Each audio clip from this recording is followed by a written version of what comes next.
ભરૂચના સાંસદ મનસુખ વસાવાના વારંવારના આક્ષેપો વિરુદ્ધ નાંદોદના ધારાસભ્ય દર્શનાબેન દેશમુખ ખુલીને સામે આવ્યા છે। તેમણે કહ્યું કે હું આપ ડેડિયાપાડાના ધારાસભ્ય ચૈતર વસાવા સાથે મળેલી છું એવું કહીને સાંસદ મનસુખ વસાવા મારી છબી ખરાબ કરી રહ્યા છે। તેમણે સીએમને પણ પત્ર લખીને મારા વિશે ખોટી માહિતી આપી છે। એટલું જ નહીં, મારી જ પાર્ટીના સાંસદ વડીલ થઈને મારા માટે અશ્લીલ શબ્દોનો પ્રયોગ કરી રહ્યા છે તે શરમજનક બાબત છે। તેમના ઘરમાં પણ મા બેન દીકરી છે।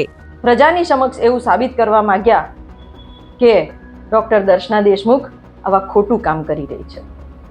એમાં એમણે જણાવ્યું કે ધારાસભ્યશ્રીઓ એટલે કે હું પણ કલેક્ટર ઓફિસ સામે કપડાં કાઢીને ધરણા ધરીશ।